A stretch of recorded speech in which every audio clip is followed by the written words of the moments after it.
Momentito, por favor, unos 2 minutos, por favor.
Bien, entonces vamos a ir empezando.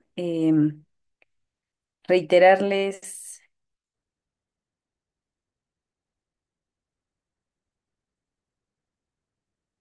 Bueno, reiterarles nuevamente el saludo a cada uno de ustedes y darles la bienvenida también a este curso tan importante de dos herramientas que tenemos dentro de las diferentes profesiones, sobre todo cuando trabajamos con personas, con familias, ¿no? Cuando atendemos casos de casos sociales o casos clínicos también, ¿no?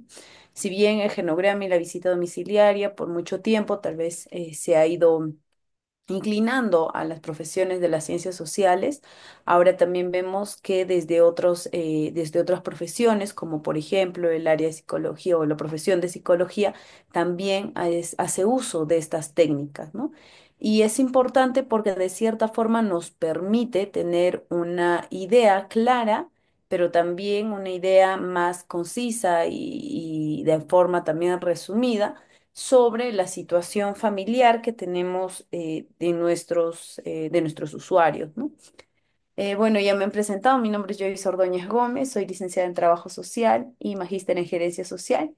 Y bueno, el día de hoy vamos a trabajar sobre estas dos técnicas tan importantes, que es el genograma y la visita domiciliaria. Lo que sí les voy a pedir, por favor, es que si hubiera algún problema en el tema del audio o el internet o la pantalla, me lo puedan hacer saber tal vez a través del chat. Voy a estar atenta ahí para poder ir solucionándolo.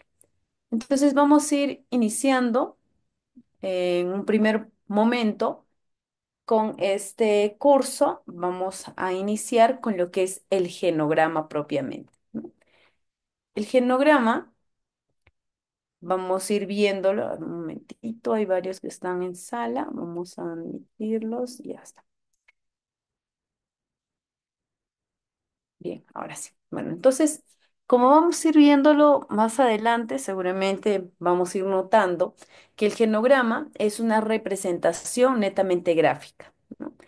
Y es una representación gráfica, pero de todo un sistema familiar primario. Y hay algo, digamos, hay aspectos importantes que tenemos que considerar cuando hablamos de un genograma. Y es que un genograma, al representar a un sistema familiar, va a considerar por lo menos a tres generaciones y sus relaciones entre sí, ¿no? cuál es la relación que tienen estas tres generaciones a través de diferentes símbolos, símbolos geométricos o diferentes tipos de línea que nos van a permitir evidenciar.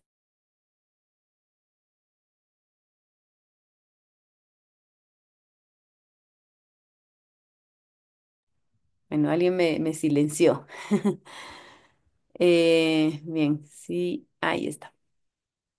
Bueno, entonces, continuando, ¿no? El genograma, eh, retomando, digamos, la idea. Entonces, el genograma es una forma de representar.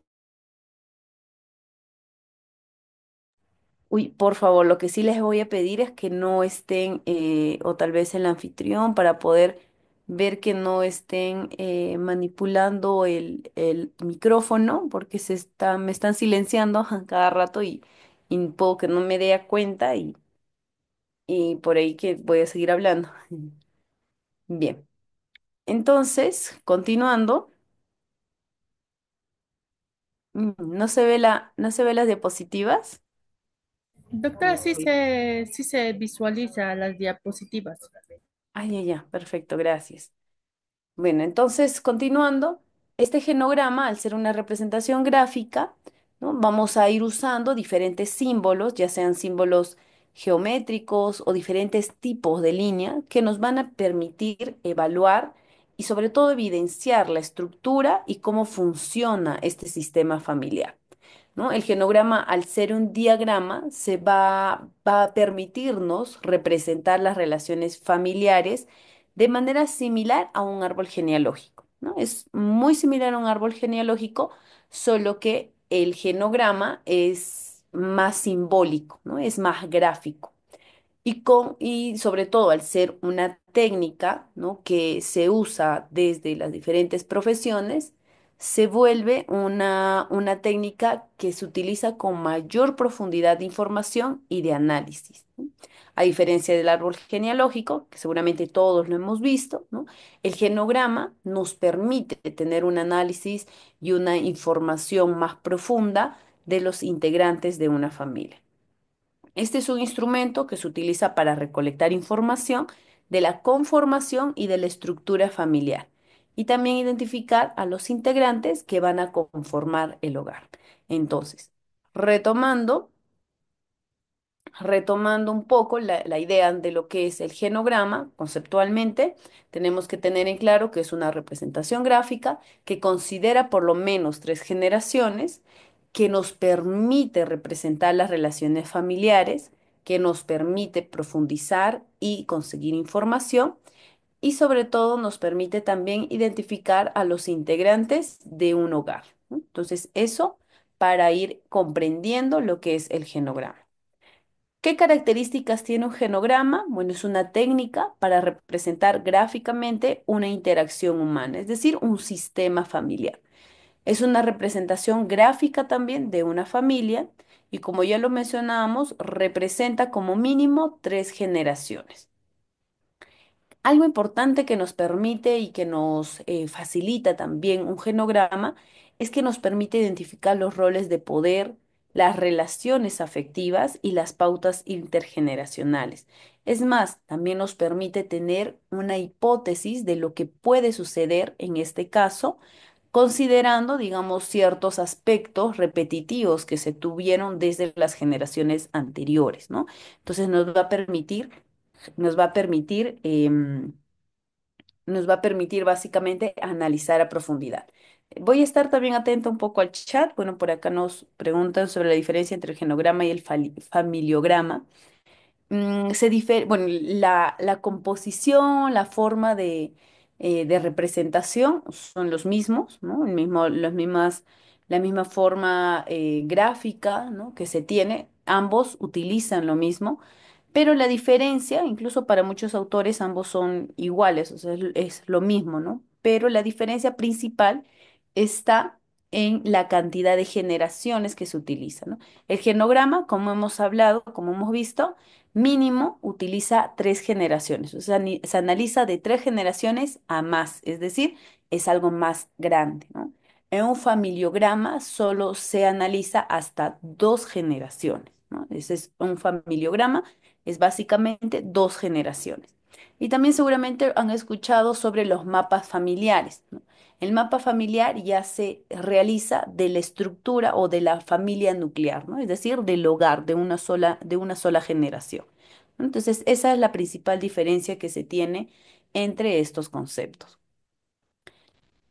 El genograma básicamente tiene origen, ¿no? Surge desde las ciencias sociales y nace como una técnica para diagnosticar y para intervenir, ¿no? Una de las técnicas que tenemos desde las ciencias sociales para diagnosticar, es decir, para identificar qué problemas vamos a ir encontrando, ¿no? En esta familia, en esta estructura familiar y cómo podemos intervenir frente a ello.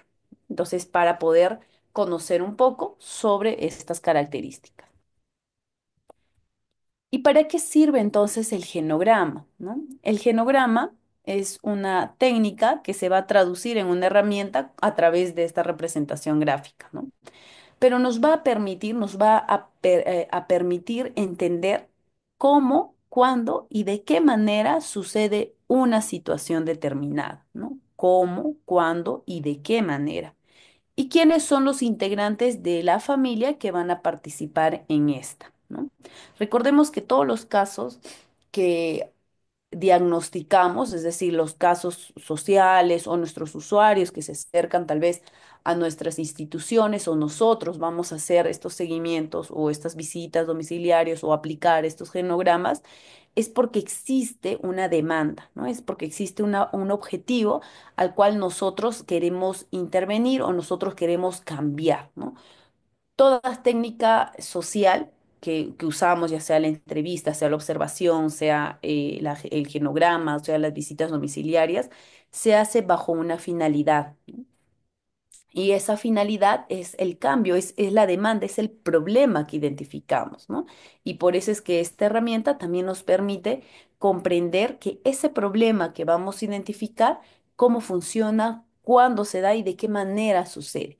Y también cómo es que se relaciona, digamos, estos integrantes de la familia, ¿no? Cómo es que estos integrantes van a ir participando en este problema que vamos a identificar.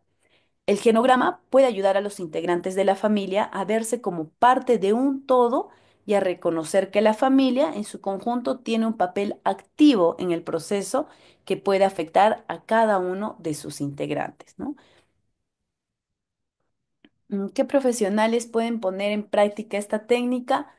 Em, Como hemos visto en las características, si bien han nacido desde las ciencias sociales, ¿no? Es decir, todas las carreras o las profesiones que están dentro de las ciencias sociales, como trabajo social, sociología, antropología, ¿no?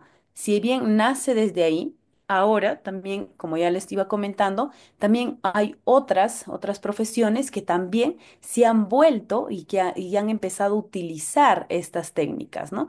Como por ejemplo la profesión de psicología, ¿no? La profesión de psicología también al atender casos, ¿no? Atender usuarios, también aplican el genograma, ¿no? Realizan el genograma para comprender la estructura familiar, ¿no? Entonces, hay todos los profesionales que trabajan atendiendo casos o trabajan, digamos, analizando la estructura familiar, ¿no? Y también está, de hecho, también la profesión de psicología humana, ¿no? Bien, entonces, algo importante que nos va a permitir el genograma a través, digamos, de su aplicación es que comprendamos que la familia es un sistema, ¿no? Bajo este enfoque sistémico de que todos van a influir en este sistema, es decir, este conjunto va a tener partes, ¿no? Va a tener, estas partes van a ser sus integrantes y todos van a influir a todo este sistema, ¿no? El sistema va a influir en ellos y ellos van a influir en el sistema, ¿no? Es viceversa. Esta forma, digamos, de ver cómo es que se va afectando, digamos, de forma paulatina a ambas partes, ya sean los integrantes y el todo y toda la familia en conjunto, va a permitir también que los integrantes de la familia sean conscientes de que la actitud, de que el comportamiento, de que las acciones que realice cada uno de ellos va a jugar un papel importante en el funcionamiento de toda la familia, ¿no? Por eso es que esta técnica, los policías en el área de familia, sí, muchos de ellos cuando se hace el tema de la atención, ¿no? A las usuarias, también pueden hacer un genograma, ¿no? Sobre todo el genograma nos va a permitir tener información para nosotros mismos, ¿no? Por ejemplo, cuando vamos a hacer una visita domiciliaria y vamos a hacer la entrevista, ¿no? Para conocer la estructura de la familia, podemos realizar nuestro genograma, ¿no? Siempre y cuando, claro, nos familiaricemos, sepamos, digamos, la simbología, porque también es un poco confuso en el tema de la cantidad de simbologías que se tiene por la realidad, digamos, familiar, ¿no? Ni una familia es igual que otra y cada familia tiene una particularidad distinta. Entonces, por ahí es necesario ser conscientes, digamos, de esta técnica, ¿no? Y sin embargo, si nos permite y nos ayuda a sistematizar mejor nuestra, nuestra intervención, ¿no? Nuestro análisis como de esta familia, lo podemos usar, ¿no? Lo podemos usar. Lo utilizaba mucho, mucho más antes que los profesionales de medicina en aras de poder determinar si hay enfermedades hereditarias, netamente con un enfoque clínico. Gracias, Elvis. Sí. El genograma, si bien tiene sus orígenes, como ya lo mencionábamos en estas áreas, pero ahora hemos visto, ¿no? Que hay diferentes profesionales que lo utilizan para diferentes aspectos, ¿no? Incluso los médicos también lo utilizan porque vamos a ir viendo también dentro de las simbologías digamos, estas enfermedades que se pueden compartir en las familias, ¿no? O algunas patologías que se van encontrando, ¿no? Lo vamos a ir viendo también y que es cierto, ¿no? Lo podemos ir utilizando para ver este tema de las herencias, por ejemplo, o de las enfermedades heredadas, ¿no? O de los comportamientos también compartidos o incluso que se van transmitiendo de generación en generación, ¿no? Entonces, por ahí nos va a permitir el genograma ir analizando más a profundidad. Entonces, un genograma tiene una estructura en la que se hace referencia a la composición de la familia y en esto se va evidenciando aspectos demográficos, como por ejemplo el ciclo de vida familiar, la edad de los integrantes de la familia, la ocupación, ¿no? Como el trabajo, estudio, hogar, la consanguinidad, el número de personas que conforman el hogar, el estado civil, enfermedades, entre otras, ¿no? Son todos estos aspectos que podemos ir viendo en un genograma. La funcionalidad se reflejan características de comportamientos y emociones como fuentes de apoyo económico o emocional. em, Hay, digamos, dentro de estos genogramas podemos identificar los roles de cuidado, los roles de protección, de cuidado ante problemas, de las cargas, el manejo de emociones, el manejo del tiempo, las capacitaciones, orientaciones, servicios públicos, es decir, todos los aspectos que pueden ser relevantes para nuestra atención, ¿no? Para nuestra intervención. Y también podemos ir viendo las relaciones, ¿no? En las que se pueden evidenciar las características o aspectos tales como los vínculos parento-filiales, es decir, entre los hijos y los padres, ¿no? Aspectos fraternos, es decir, entre hermanos o hermanas. Y estas pueden ser también generativas o conflictivas, ¿no? Va a depender del tipo de vínculo que se forme o el momento en el que se levanta la información. También de orden de cohesión, como las familias con relacionamiento, o si son familias aglutinadas, no, nucleares, o si son familias, digamos, dispersas, o son familias disfuncionales, ¿no? Entonces vamos a ir viendo este tipo de relaciones dentro de esta representación gráfica.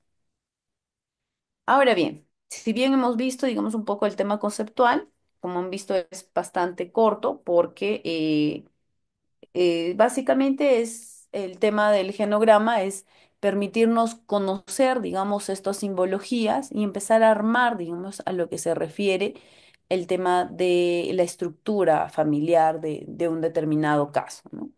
Entonces, ¿cómo realizamos un genograma? Primero es que tenemos que conocer una breve relación de símbolos, ¿no? y va a depender mucho de cada familia. Como les dije, ahora hay muchas simbologías, para todo se va a tener una simbología. El día de hoy vamos a ir viendo algunas simbologías más representativas y más usadas también, ¿no? Primero hay que conocer, digamos, esta simbología, estos símbolos, eh, ya que nos va a aportar una gran ventaja de incorporar en un único diagrama elementos estructurales y dinámicos y relacionales, ¿no? En un mismo diagrama podemos realizar todos estos aspectos. Podemos considerar los elementos estructurales, la dinámica también de la familia, las relaciones entre los integrantes de la familia, entre otros. Esta herramienta se basa en la construcción de figuras que representan personas y líneas que describen sus relaciones, ¿no? Todo genograma bien construido, como ya lo mencionamos al inicio, tiene que incluir como mínimo 3 generaciones. Vamos a ver de manera conceptual, ¿no? Descriptiva, digamos, estas simbologías, para luego ir viéndolo desde la parte más visual, ¿no? Desde ya la simbología propiamente. Hay símbolos que nos van a permitir identificar a los miembros de la familia. Hay símbolos que nos van a permitir ver las relaciones biológicas y legales de las parejas, ¿no? Y así vamos a ir viendo poco a poco. Dentro de los miembros de la familia hay dos aspectos importantes. La mujer y el varón se va a representar a través de ciertos símbolos, ¿no? Se va a representar con un símbolo a la mujer y con un cuadrado al hombre. La persona a la que le vamos a aplicar el genograma, por ejemplo, si es nuestro paciente, si es nuestro usuario, si es nuestro cliente, ¿no? Llámese de acuerdo a la forma, digamos, que nosotros nos dirigimos a ellos, ¿no? Vamos a, alrededor, digamos, de este símbolo, vamos a realizar una doble línea, ¿no? Es decir, si digamos, si es un círculo, porque mi paciente es mujer, le voy a hacer otro círculo más, ¿no? Dentro de eso, doble círculo. Si es cuadrado o si es varón, igual, doble cuadrado, ¿no? Doble línea. Para señalar el fallecimiento, se va a colocar una X dentro del símbolo, ¿no? Y sea varón, sea mujer. Un embarazo se representa con un triángulo, ¿no? Un triángulo un poco más pequeño que los símbolos normales, como por ejemplo el círculo, el cuadrado, ¿no? Se va a representar con un cuadrado, o mejor dicho, con un triángulo un poco más pequeño que el círculo, el cuadrado que vamos usando. Un aborto se representa con un círculo pequeño negro, ¿no? Es como un punto negro. Incluso aquí se va desprendiendo, digamos, otro símbolo, ¿no? En el que podemos ver que si es un aborto espontáneo, es con este círculo pequeño negro, pero si es un aborto inducido o provocado, podemos ir viendo una X sin ese círculo, ¿no? Una X. Entonces vamos viendo que se va desagregando diferentes simbologías a partir de ello. Para poder identificar las relaciones biológicas y legales de la pareja, vamos a ver que las relaciones al interior de la familia se van a representar por líneas conectadas a los símbolos, ¿no? Y hemos encontrado dos símbolos principales, mujer y varón, ¿no? Círculo y cuadrado.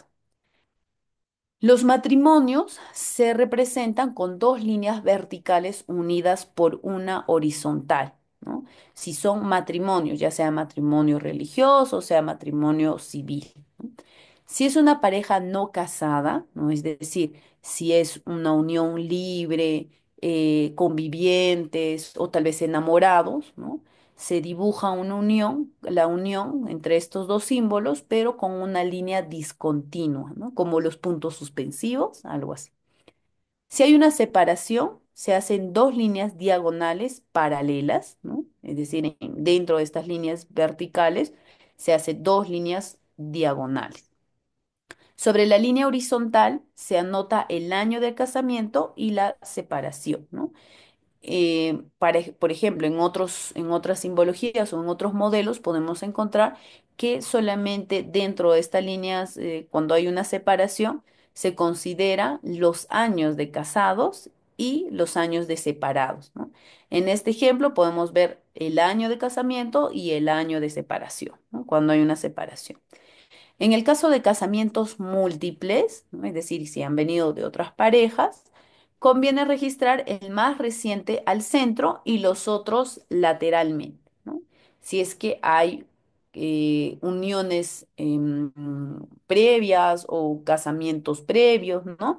Y bueno, se ha reconstruido, digamos, una familia, reconstituido una familia, entonces se va realizando también este genograma, que lo vamos a ver también más adelante de manera de un ejemplo, ¿no? Para poder ver el tema de los subsistemas fraternales, es decir, la relación entre hermanos, ¿no? Entre hermanos o hermanas, vamos a identificar que cuando la pareja tiene hijos, se representa uniéndolos con una línea vertical a la horizontal de la pareja, ¿no?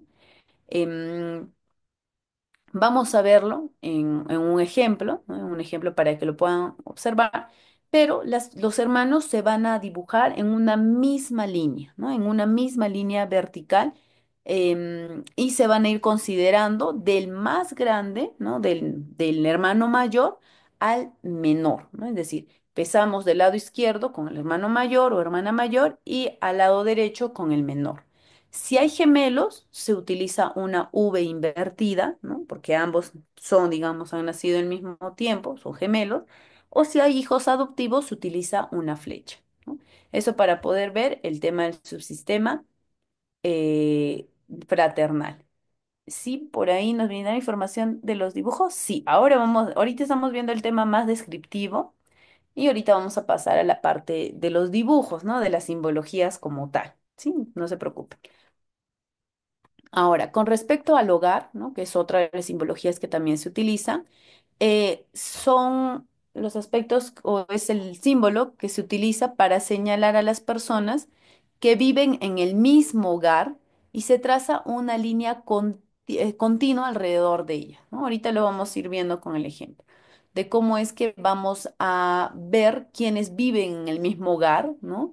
Y cómo es que los vamos a ir agrupando a estos integrantes que viven en el mismo hogar. Para poder acceder o para poder representar la información demográfica, la edad se representa dentro del símbolo de cada miembro, ¿no? Dentro del símbolo de cada miembro vamos a ir poniendo, ¿no? Se va a ir identificando la edad. Sobre este símbolo, la fecha de nacimiento y la fecha de muerte según corresponda, ¿no? Cuando, si es que hay algún caso. Esto, por ejemplo, es opcional porque en muchos genogramas no se considera la fecha de nacimiento, ¿no? Sino más bien solo la edad, ¿no? Y si hay muerte, ya hemos visto que se hace una X, ¿no? Para poder ver enfermedades y problemas, ¿no? Hay que anotarlos a la derecha del símbolo de qué se trata, ¿no? Cuando ya tenemos el símbolo, al lado derecho se considera qué enfermedades o qué problemas se ha identificado. Y por ejemplo, ahí había un comentario, ¿no? En el chat de estos aspectos clínicos, ¿no? De estas enfermedades, digamos, hereditarias, ¿no? O ver algunos comportamientos también repetidos, digamos, de otras generaciones. Y aquí, por ejemplo, podemos ir utilizando las abreviaturas para poder ahorrar espacio. Por ejemplo, si hay un problema de alcoholismo, ¿no? Podemos considerar el BP. Si hay un problema de hipertensión arterial, podemos usar el HTA. Si hay un problema de cáncer, ¿no? Podemos usar el CA. Para problemas psicosociales, podemos poner el PS. Si encontramos casos de violencia intrafamiliar o violencia familiar, podemos ver o podemos usar la abreviatura del BV y F, ¿no? Etcétera, así de acuerdo a cada tipo de enfermedad o problema que vamos identificando en alguno de estos miembros. Em, es importante que si usamos estas abreviaturas podamos indicar el significado de ellos al pie de la página, ¿no? Sobre todo si vamos a destinar, digamos, o digamos, hacemos este genograma para poder considerar en nuestro informe social, por decirlo, ¿no? Un ejemplo, y quien va a leerlo, ¿no? Es necesario que tenga en claro qué es lo que estamos haciendo, ¿no? Y por eso es que se recomienda que en el pie de página se pueda considerar estos aspectos como una leyenda, ¿no? Que lo vamos a ver también. para poder también representar acontecimientos vitales estresantes, sobre todo, por ejemplo, en el área de psicología, para los profesionales. Vamos considerando, por ejemplo, aspectos de los nacimientos y las muertes que incluyen en la información demográfica, ¿no? En los primeros aspectos que hemos visto, la información demográfica. Otros aspectos como las separaciones quedan reflejados al anotar las relaciones de la pareja, ¿no? Es decir, si había una separación por algún motivo de violencia, o ha habido una unión por algún embarazo no deseado o por producto de violación, ¿no? Entonces es necesario considerar ello también. Los restantes sucesos familiares críticos se reflejan con una abreviatura AV, ¿no? Seguido de un número cuando se trata de más de una crisis. En un margen inferior derecho se describe el tipo de conflicto, sobre todo si estamos en el área de psicología y, por ejemplo, encontramos alguna patología o alguna alteración o algún suceso que ha generado, digamos, una ruptura o esté generando la alteración de este sistema familiar, lo podemos considerar y lo podemos poner también al pie al pie de página para ir especificando el caso, ¿no? Finalmente, vamos a ir viendo que también podemos ir considerando las relaciones familiares, ¿no? Es muy importante que se registren las relaciones entre los miembros de la familia. Para conocer estas relaciones, vamos a recurrir tanto a la información que nos dé la familia, como también a nuestras propias observaciones. Justo la segunda parte de este curso es el tema de las visitas domiciliarias, ¿no? Y las visitas domiciliarias también se apoyan en los genogramas. Y estos genogramas podemos ir completando también de acuerdo a las propias observaciones que nosotros vamos manejando como profesionales. Podemos representar las relaciones familiares dibujando un mapa familiar. Ya les expliqué un poco estas diferencias, ¿no? Del mapa familiar que es solamente se realiza, digamos, en una familia nuclear, ¿no? Es algo más pequeño, solamente una generación en donde podemos graficar quiénes viven juntos, con quiénes establecen contacto y qué tipos de relaciones se tienen. Si hay cercanía, si hay distancia, si hay presencia de conflictos, si hay una ruptura de relaciones, entre otros aspectos que también podemos ir encontrando dentro de estas relaciones familiares, ¿no? Entonces, ahora que hemos visto, digamos, un poco más la parte descriptiva de este genograma, vamos a ver ahora la parte de las simbologías, ¿no? Recordarán lo que hemos estado hablando de la parte más descriptiva, ¿no? Al varón, ¿no? Se le considera o se le representa con un cuadrado, ¿no? En este caso es un hombre de 57 años, ¿no? Dentro del cuadro, ¿no? Del cuadrado se considera la edad. El caso de una mujer es en forma de círculo, ¿no? En este caso, por ejemplo, es una mujer de 39 años. Si hay un hombre fallecido, ¿no? Aquí vamos viendo la edad y vamos viendo la X dentro del símbolo porque ha fallecido. Incluso acá se considera el año de nacimiento y el año de fallecimiento. Sí, ahorita, por favor, Elis, por favor, paciencia, vamos a ir avanzando, no se preocupe. Em, en el caso de los hijos, vamos a ir jalando, ¿no? Se va a ir desagregando de acuerdo a los progenitores, ¿no? Y este, por ejemplo, es un hijo varón de 4 añitos, ¿no? Si es caso de mellizos, ya se recordarán que les ponemos la V invertida, ¿no? Son dos mellizos, un varón y una mujer. Ambos, por ejemplo, tienen 23 años, ¿no? En el caso de En el caso de gemelos, ¿no? De gemelos, este es el caso de mellizos, los mellizos se representan con una V invertida, pero si es un caso de gemelos, ¿no? Incluso los gemelos nacen con el mismo sexo, ¿no? Ambos, realiza una línea en la que se comparten ambos simbologías, ¿no? En este caso son dos varoncitos de 2 añitos, ¿no? Ambos son gemelos. En este caso eran mellizos, sin una línea que los unía. Aquí sí hay una línea que los une. En caso de un embarazo, como ya les dije, se realiza con un triángulo, pero con un triángulo más pequeño, ¿no? En este caso se hace, por ejemplo, en este caso es un embarazo de 4 meses.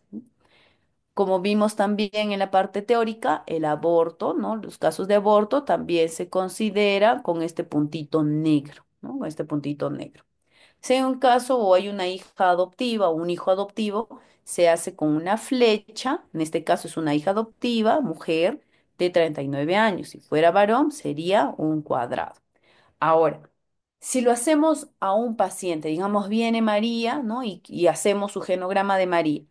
Vamos a graficar a María, que es mujer, con un círculo, con un doble círculo, ¿no? Es decir, dos veces esa figura que nos va a indicar que este es el caso de María. O sea, vamos a hacer todo su genograma a partir de esta usuaria, ¿no? En el caso de un varón, igual, ¿no? Doble cuadrado, doble línea, para poder identificar a la persona con la que estamos trabajando. En cuanto a las relaciones familiares, esto es un poco de las simbologías. De hecho, ahora hay mucho más simbologías en relaciones familiares porque la situación, digamos, o la dinámica familiar en cuanto a las relaciones, en cuanto a los roles, ha ido desagregándose más, ¿no? Entonces, al momento de desagregar, al momento de volverse más complejo nuestro sistema familiar, vamos aumentando también las simbologías de acuerdo a ello, ¿no? Se usa colores, va a depender mucho de de cómo es que como profesionales nos nos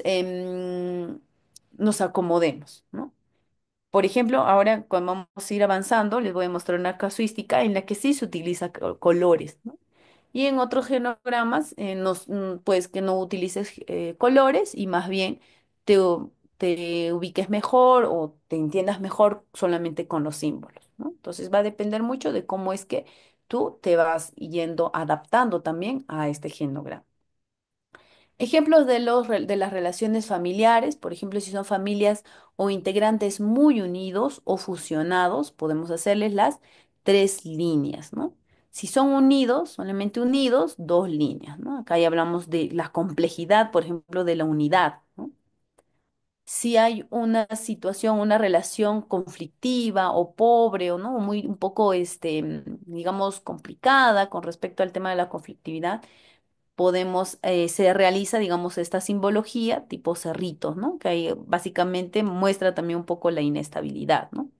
Si tenemos relaciones de unidad, pero también conflictivas, es decir, ambas, vamos a ir considerando este tipo de simbologías, ¿no? Como cerritos, pero dentro de dos líneas. Si hay relaciones distantes, ¿no? En las que no se realiza, digamos, un vínculo más cercano, vamos viendo estas líneas entrecortadas, ¿no? Como los puntos suspensivos. Si vemos relaciones separadas, no igual que las separaciones, ¿no? O apartados, vamos a ir viendo este tipo de líneas cortadas, ¿no? Separadas ambas líneas. Entonces, algunos de los ejemplos, ¿no? Algunos de los ejemplos que podemos ir viendo, ¿no? Después vamos a ir viendo un casito ya completo, pero algunos de estos ejemplos. En este ejemplo, vamos a ir viendo que empiezan con la mujer. Casi en todos empiezan con la mujer. Para otros autores siempre se inicia con los varones, ¿no? Es decir, al hombre le ponen en el lado izquierdo y siempre la mujer entra al lado derecho. Pero para este caso, por ejemplo, aquí vamos viendo que se inicia con la mujer, ¿no? ¿Cuál es la mejor forma? ¿Cómo nos acomodamos? Pero la mayoría de los autores coinciden en que se inicia con el hombre, ¿no? El hombre va al lado izquierdo y la mujer al lado derecho. Una característica que seguramente lo van a encontrar. Entonces, en este caso, por ejemplo, vemos de una mujer de 39 años con un varón de 57 años, ¿no? Es una pareja casada porque son líneas, ¿no? Líneas completas, son casados. ¿En qué año? En 1987, por ejemplo. Aquí hay otro caso de una pareja, pero no casada, es decir, pueden ser una pareja con unión libre, ¿no? O están conviviendo, ¿no? Una pareja, una mujer de 33 y un varón de 37 años que se unieron en el 2001, pero no son casados, ¿no? Ni por religioso ni por civil, sino una unión libre. Por ejemplo, aquí. es el caso de nuestro usuario, ¿no? Nuestro usuario de 45 años, porque está doble con doble línea, que está separado, ¿no? Con esta mujer de 39 años. Es una pareja que ha estado casada, ¿no? Porque es una línea ya completa, no es así, entrecortada, sino es completa. Entonces eso quiere decir que han sido casados pero que se han separado, ¿no? Es decir, se han divorciado.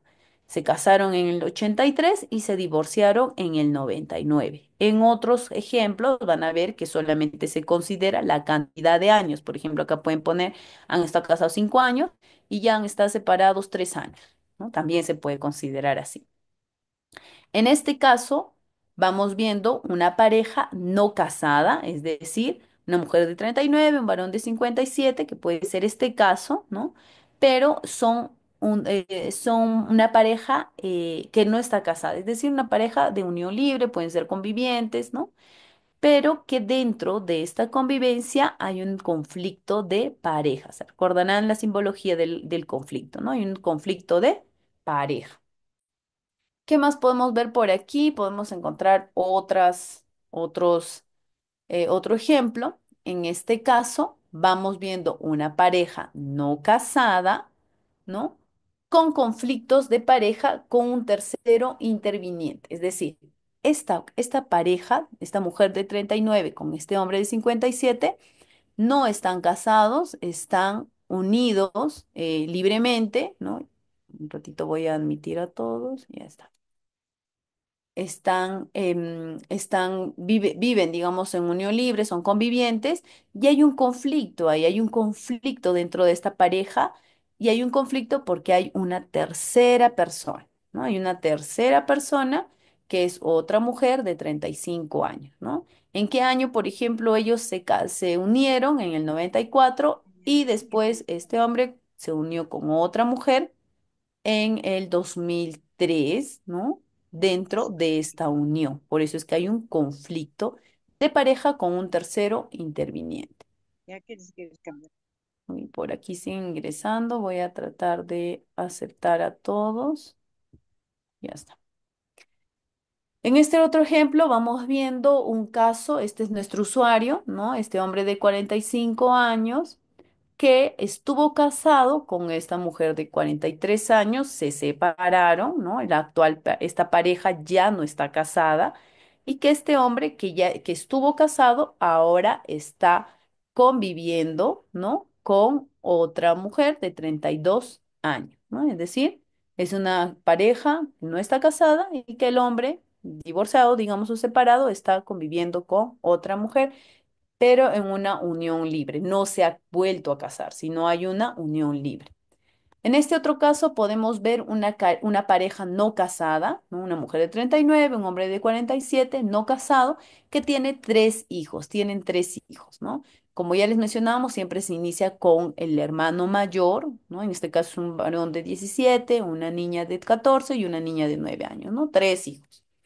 En este caso vamos viendo también otro ejemplo de una pareja casada, ¿no? Es decir, casados, con 3 hijos, ¿no? Un varón de 29, una niña o una adolescente o una joven de 18 y un adolescente de 15 años, ¿no?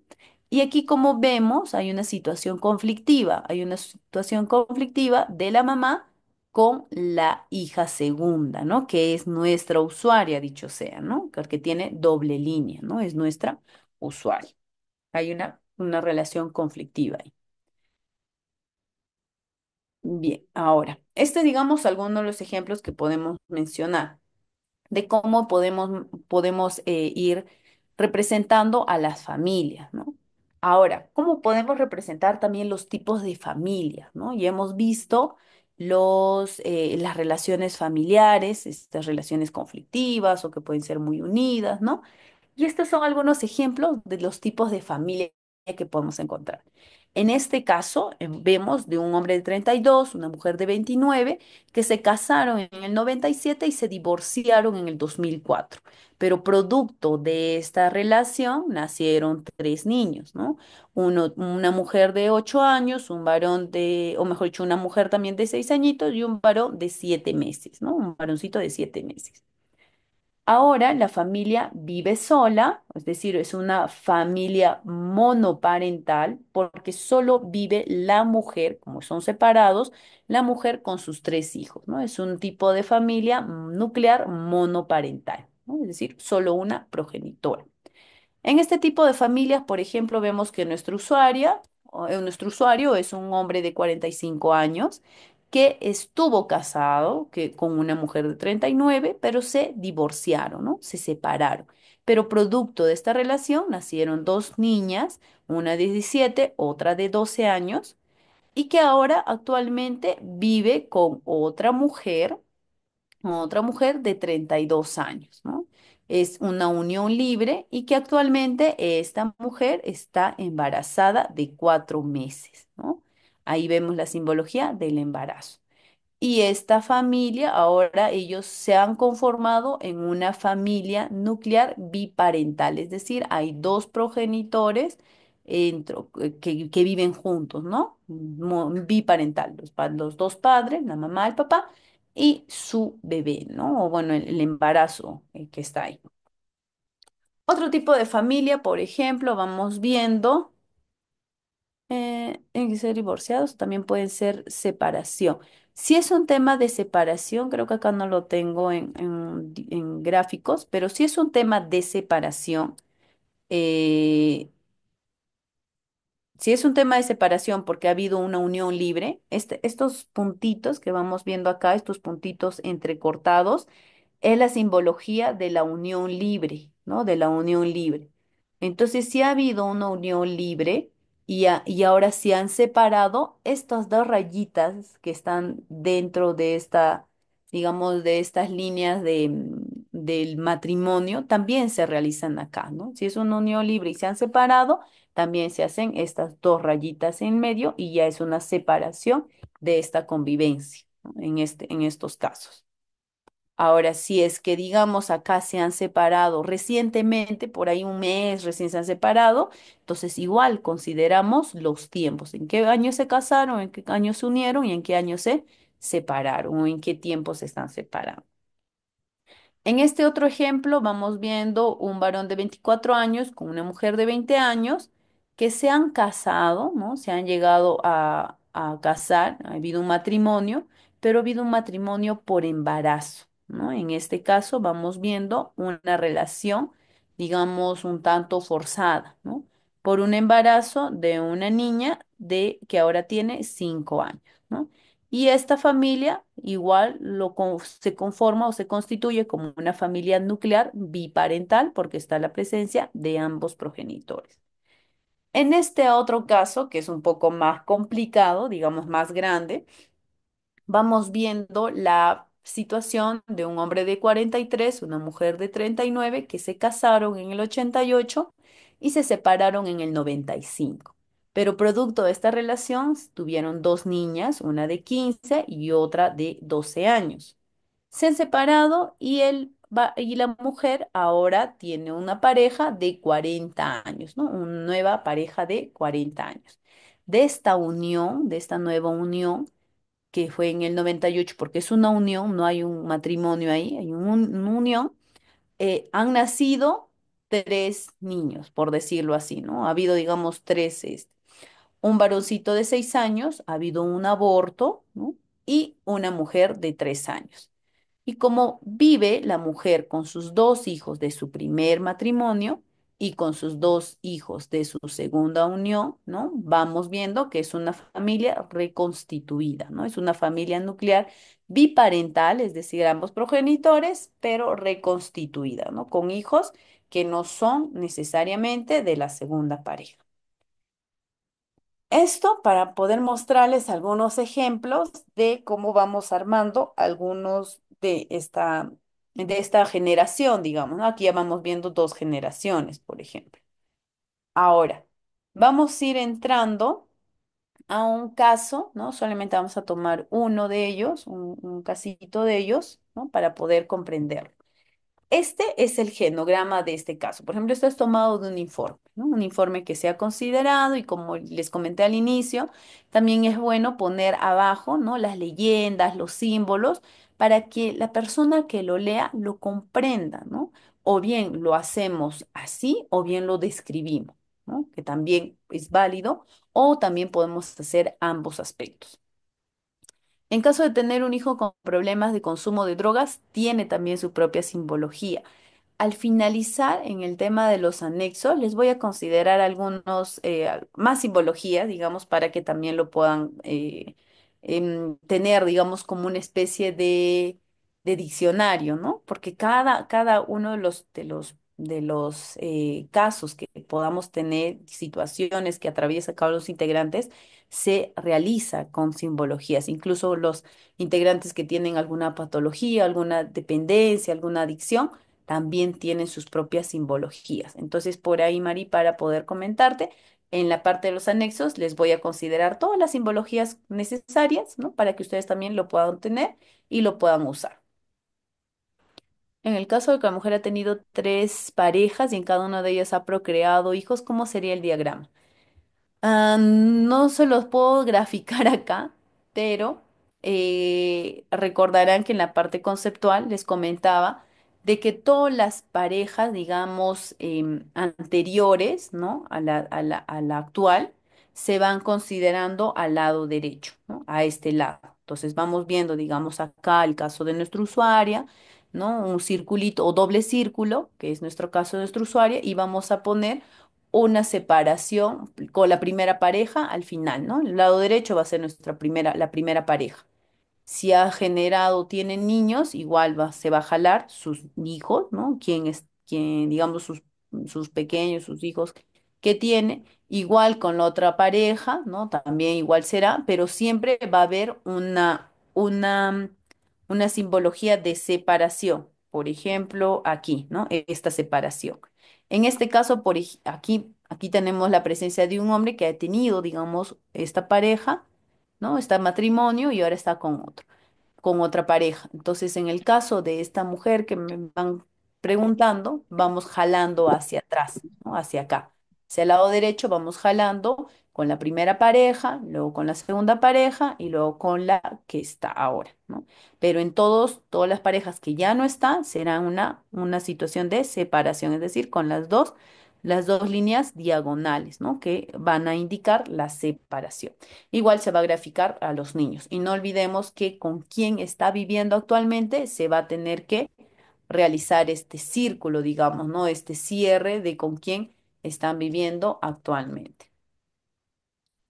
Un momentito, voy a cerrar esta ventana que se me abrió. Ajá. Ya está. A ver, en caso de englobar el hogar, ajá, la línea siempre es en línea o puede haber puntitos así como está en el ejemplo.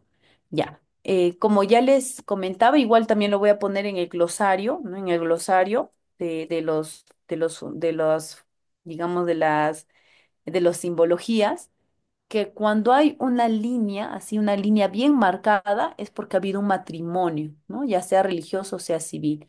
Pero cuando hay puntitos, ¿no? En líneas entrecortadas, es porque hay un hecho de unión libre, convivencia o enamorados. O sea, no hay un vínculo legal o religioso de por medio, ¿no? Sino es una unión libre. En ese aspecto se utiliza ese tipo de simbologías.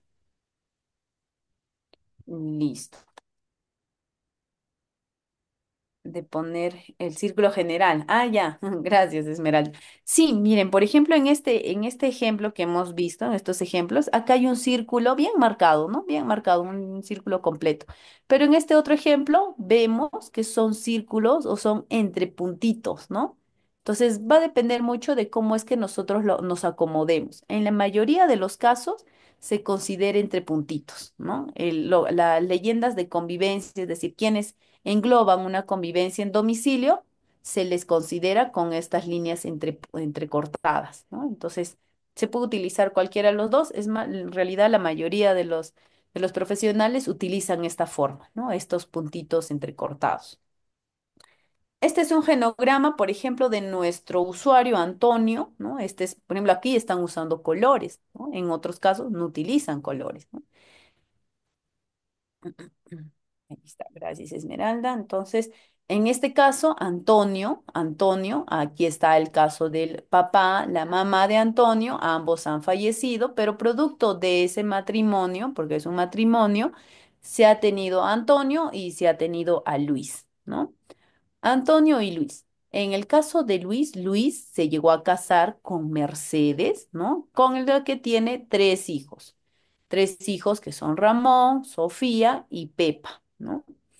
Si vamos viendo más también, por ejemplo, vamos viendo que Sofía está separada de un hombre, ¿no? Está separada, pero producto de esa unión en su momento se tuvo a Alejo, que viene a ser el sobrino de Antonio, ¿no? Y Ramón viene a ser también el sobrino de Antonio, ¿no? Pero el sobrino en primera línea, ¿no? Y también tenemos a Pepa, que actualmente está en un centro residencial. Como ven acá los puntitos, ¿no? Por ejemplo, una unidad doméstica, por decirlo así, va a ser integrado por Mercedes, por Ramón y por Alejo. En el otro caso vamos viendo a Antonio, que vive solo y tiene un vínculo, que acá como vemos, una relación bien, digamos, de apoyo con Ramón, ¿no? Con su sobrino. Y vamos viendo que hay una relación ahí conflictiva, ¿no? Que hay una ruptura de la comunicación con su cuñada, con Mercedes, ¿no? Y vamos viendo que Mercedes también tiene una relación muy distanciada, digamos, con su hija Sofía, ¿no? Entonces, actualmente vamos viendo que Alejo, Ramón y Mercedes viven juntos, Sofía vive aparte, Pepa vive en un centro residencial y Antonio vive aparte, ¿no? ¿Qué nos quiere decir este genograma? A ver, traducido, vamos a ver este caso, ¿no? Es el caso de Antonio, de nacionalidad española, que tiene una familia extensa, porque no tiene una familia nuclear, sino extensa, con sobrinos, y que está conformado, digamos, por Luis, que es su hermano, que es jubilado, Mercedes, que es su cuñada, que también es jubilada. Y vamos viendo el caso de Ramón, que es su sobrino, que está desempleado, Sofía, que es su sobrina desempleada, Pepa, que es su sobrina y que tiene una discapacidad, ¿no? Y por eso es que tiene una incapacidad laboral. Y Alejo, que es el hijo de su sobrina, ¿no? De su sobrina Sofía, y que también tiene una situación de discapacidad. ¿Qué nos menciona este genograma, por ejemplo? Nos dice que las relaciones de dinámicas familiares es que Antonio y su hermano Luis siempre mantuvieron una relación muy, muy estrecha en la que Luis era el principal pilar o era el pilar fundamental de la familia y asumía un perfil de padre protector de su hermano, debido a la diferencia de edad y al fallecimiento de sus padres cuando eran niños. Luis falleció en enero del 2015 y actualmente Antonio vive solo en su domicilio de alquiler, bueno, vive en una casa de alquiler, ¿no? Y acude a un comedor que está ubicado en el mismo edificio de ese lugar, ¿no? El resto de la familia vive en otro domicilio y la relación entre ellos ha cambiado desde la muerte de Luis.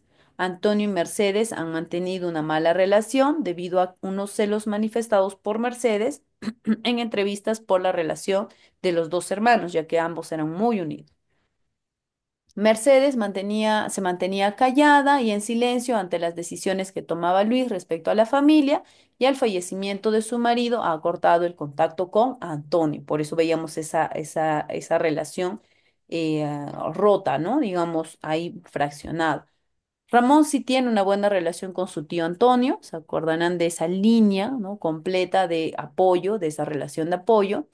Y hasta hace 5 años ha trabajado como ayudante de cocina, en este caso Ramón, pero debido a la crisis fue despedido y no ha encontrado trabajo. Actualmente es tutor legal de su ahijado Alejo, ¿no? Y mantiene una actitud protectora respecto a este. ¿Se acuerdan que Ramón tenía una hermana, Sofía, y Sofía tenía un hijo, ¿no? Alejo es su hijo, y ahora Ramón asume la tutela de su sobrino, que también es su ahijado.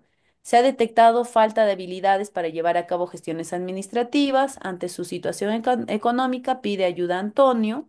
En cuanto a la relación de Ramón con su madre y su hermana, se ha llegado a la hipótesis de desatención consciente, ¿no? O podríamos traducirlo como negligencia también, debido a la creencia de que las mujeres deben ser cuidadoras de los hombres y no al revés.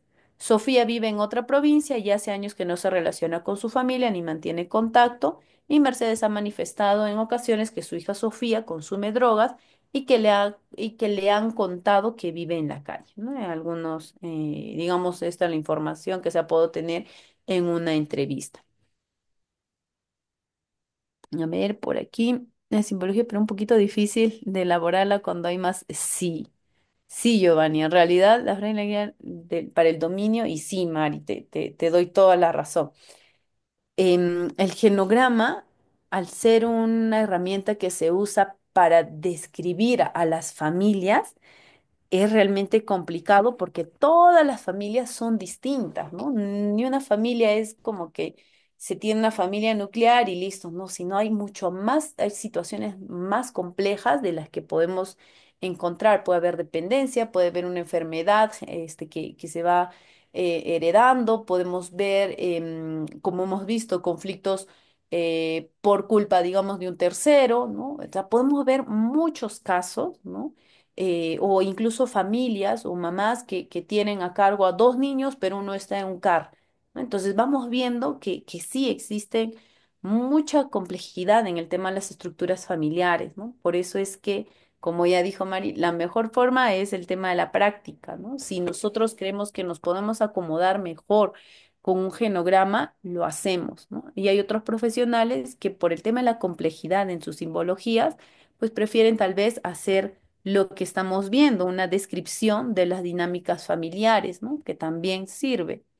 Entonces, tiene sus ventajas, tiene sus desventajas y también tiene sus propias complicaciones, ¿no? Una de las ventajas, por ejemplo, es que cuando el usuario te va contando, no va a ver lo que tú vas escribiendo con respecto a las relaciones de la familia con las que tiene, con quién se lleva muy bien, con quién no se lleva, ¿no? Que lo podemos escribir también, pero nuestro usuario se da cuenta de ello, ¿no? Entonces, a través de un genograma podemos usar las simbologías para que también nos evaluado en cuanto a las relaciones familiares que tiene, ¿no? También es una ventaja, ¿no? Pero sí, también la desventaja es la variedad de las simbologías y la complejidad también de las familias cuando atendemos uno de los casos, ¿no? Entonces, por ahí para ir comentándoles.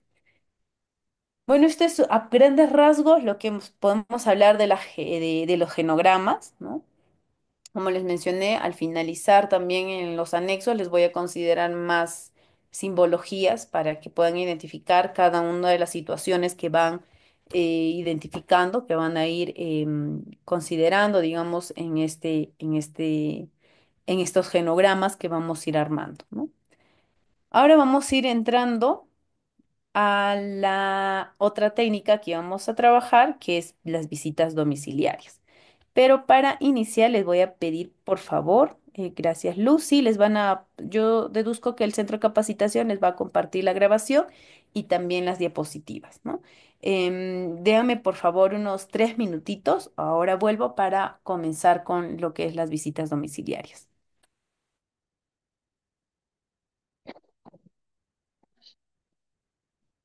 Apaga la tele.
Bien, gracias por la espera. Entonces vamos a continuar con el tema de las visitas domiciliarias.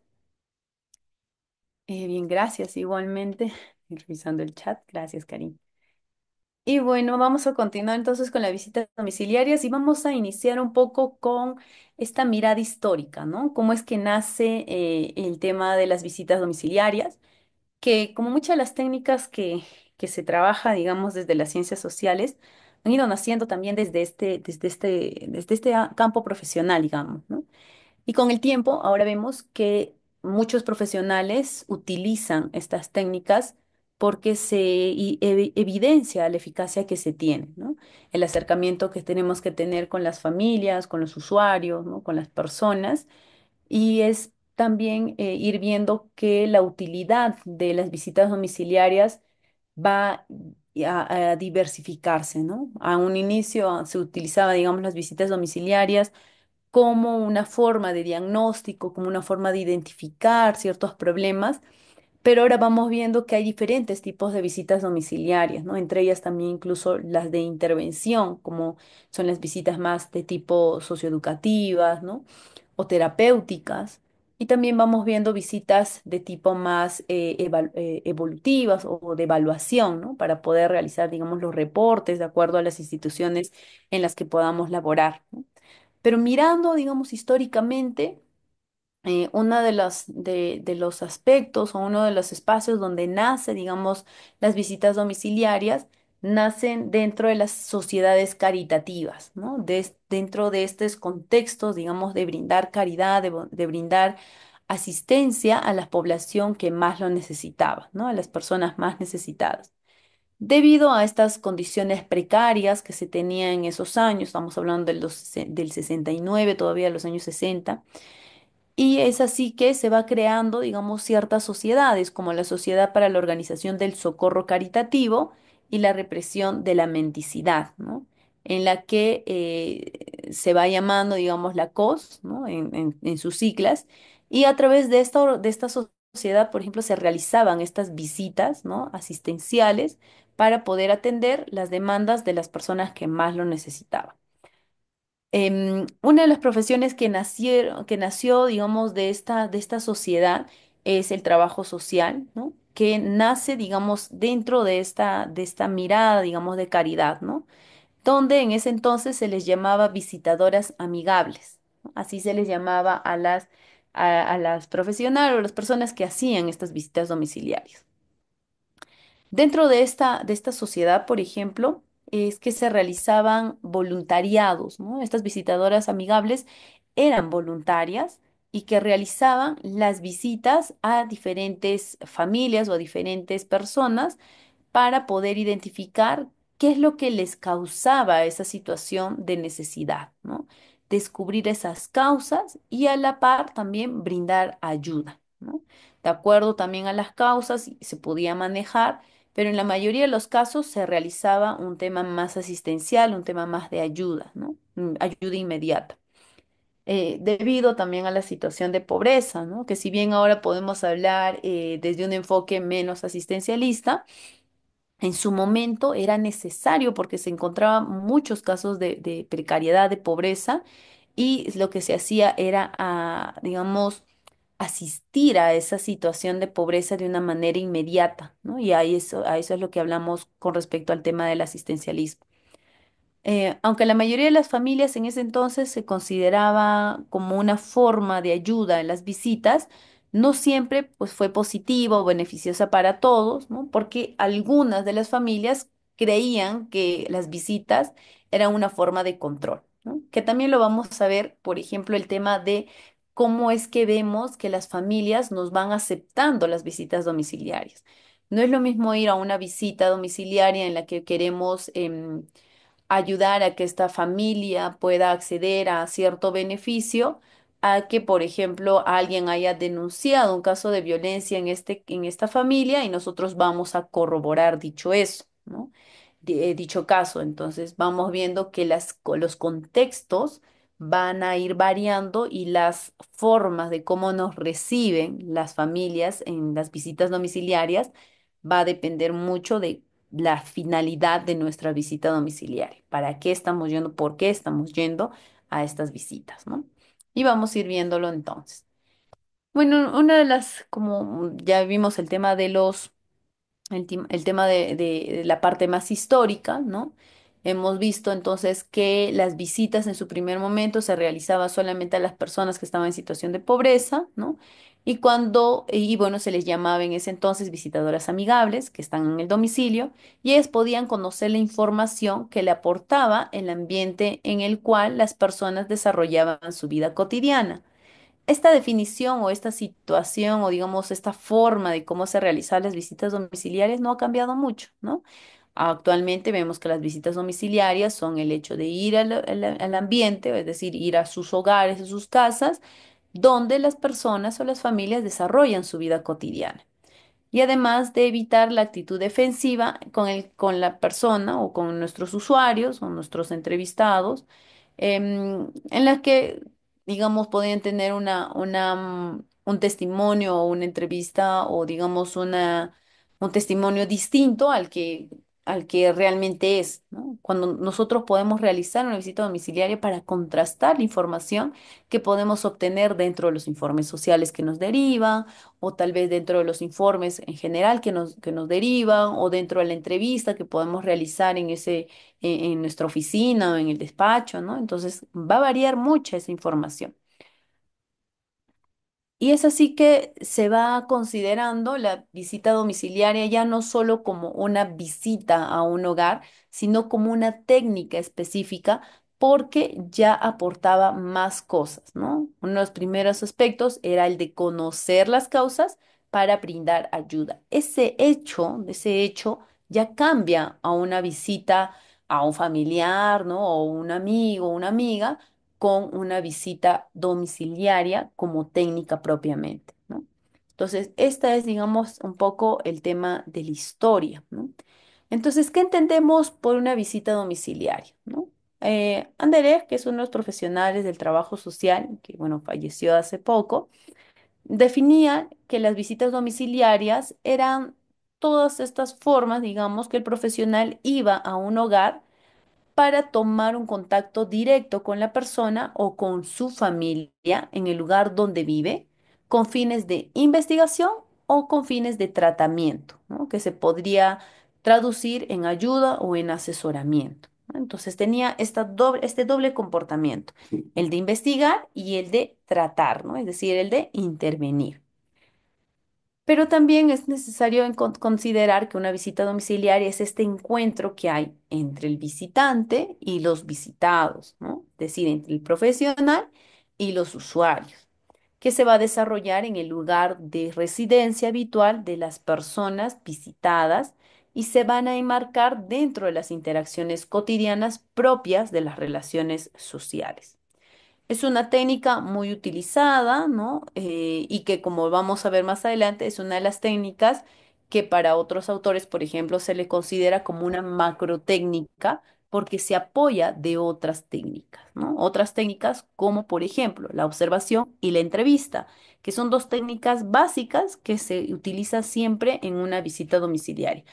Las únicas, no, podemos usar también un genograma, por ejemplo, ¿no? O un mapa familiar, ¿no? O un ecomapa. Podemos utilizar diferentes técnicas, pero las técnicas que más se utilizan en una visita domiciliaria es la observación y es la entrevista. En una visita domiciliaria podemos facilitar esa interacción de diálogo que se puede tener en un ambiente en cual la persona realiza su día a día, sus acciones cotidianas, su vida, ¿no? Y es el lugar donde más cómodo o cómoda se siente, ¿no? Por eso es que se basa en un proceso de comunicación verbal y no verbal, y eso es la riqueza de las visitas domiciliarias, ¿no? Que antes, por ejemplo, se creía eso en las entrevistas, ¿no? Pero ahora hemos visto que, por ejemplo, hay entrevistas telefónicas, hay videollamadas, hay teleasistencia, ¿no? En la que no necesariamente vemos una comunicación no verbal, a diferencia de una visita domiciliaria en la que sí encontramos este tipo de comunicación. Y bueno, una visita domiciliaria también nos va a permitir tener un objetivo definido, que puede ser una investigación, un asesoramiento, un seguimiento, un cierre de la actuación profesional, entre otros. y le vamos a dar justamente un valor estratégico en este proceso de actuación profesional, ¿no? Que es lo que va a diferenciar de cualquier otra forma de visita, porque una visita domiciliaria se hace bajo un objetivo bien definido, ¿no? Que lo vamos a ir viendo.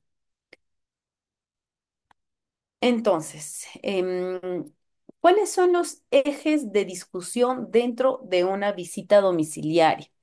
Como ya hemos visto, la visita domiciliaria a veces se podría considerar o se podría confundir como un acto, ¿no? Pero no es un acto, sino más bien es una técnica, ¿no? ¿Y cómo podríamos definirlo? Al definirlo como un acto, se podría tender a desdibujar el requisito de experticia profesional necesaria para articular una serie de técnicas que la constituyen. Por eso es que hay que ser conscientes que si bien podemos hacer muchas visitas domiciliarias tal vez al día, ¿no? Tenemos que ser conscientes que esto no es un acto, no es un hecho de ir y tocar la puerta o visitar a alguien, no, sino es una técnica porque tiene todo un proceso, ¿no? Entonces, hay que definir que la visita domiciliaria no es un acto, sino es una técnica.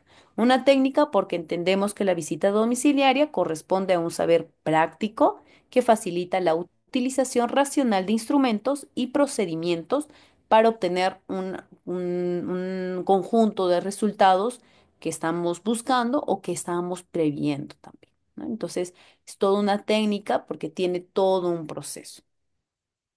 Hay que también darle un énfasis en la investigación diagnóstica y en la intervención, ¿no? Eso es lo que va a diferenciar también a las visitas domiciliarias de que sea un acto, ¿no? Porque una visita domiciliaria se va a realizar bajo diferentes fines. Puede ser un fin de investigación o puede ser un fin de intervención. Ambos pueden ser factibles y pueden ser posibles destacar que la investigación es más recurrente, ¿no? La investigación para otros en el tema académico, digamos, es una investigación que busca recolectar datos. En el tema más práctico podemos hablar de diagnóstico, ¿no? Para una intervención posterior. Entonces, es necesario conocer cierta realidad familiar en su propio contexto para asociarnos así al diagnóstico social y posterior a una intervención, que puede ser, digamos, esta metodología de intervención que tenemos como profesionales. Y finalmente también tenemos que considerar el contexto interno y o externo a la vivienda, ¿no? Uno de los objetivos centrales de la visita domiciliaria es profundizar en el conocimiento de la vivienda y cómo sus aspectos estructurales y de equipamiento inciden en la dinámica que construye esa familia que estamos yendo a entrevistar, ¿no? Eso es lo que hace diferente a las familias, eso es lo que hace diferente cada caso, ¿no? Ya que las viviendas son distintas, las familias son distintas y nos va a permitir conocer justamente estos aspectos ya estructurales, de equipamiento, entre otros, que van a generar, digamos, una serie de relación entre los integrantes de una familia. Y todo esto vamos a generar, digamos, todo esto nos va a ubicar en un contexto familiar, en un contexto de vivienda también para conocer cómo es que es dentro de la vivienda y cómo es fuera de la vivienda, ¿no? Las relaciones que hay con la familia y también los aspectos más internos de infraestructura o hasta de equipamiento. La idea central es que la visita domiciliaria es una variante de la entrevista para otros profesionales que va a permitirnos también al profesional completar la valoración del caso que estamos atendiendo utilizando la información en el contexto natural del usuario, es decir, en el lugar donde desarrolla normalmente su día a día o en el lugar de residencia habitual. La información recogida utiliza esta técnica, ¿no? Utilizando esta técnica, vamos a conseguir que esta información nos permita verificar la situación real del caso, ya que los datos que nos pueden facilitar en una entrevista dentro de una oficina pueden ser distintas a las recogidas en el mismo domicilio, ¿no? Incluso nos da una idea distinta de lo que podemos ir suponiendo dentro de una oficina, ¿no? Desde el mismo espacio, desde la misma forma en cómo llegamos a la casa, la ubicación de la casa los medios de transporte que utilizamos para llegar a la casa, ¿no? Entonces, todo eso nos va a permitir contrastar la información, pero sobre todo nos va a permitir tener una mirada más amplia sobre el caso que vamos a atender. El visitar puede ser, si bien como ya les mencionábamos, una acción mil veces repetida, ¿no? Podemos hacerlo muchas veces, ¿no? Porque ya como mencionábamos, por ejemplo, en los comentarios, a veces la práctica es lo que te hace dominar, digamos, cada técnica, ¿no? Pero, así como puede ser mil veces repetida, también es una enorme posibilidad de innovar profesionalmente, ¿no? A través de esta técnica, ya que las familias siempre van a mirar al profesional que va a realizar la visita domiciliaria de una manera distinta.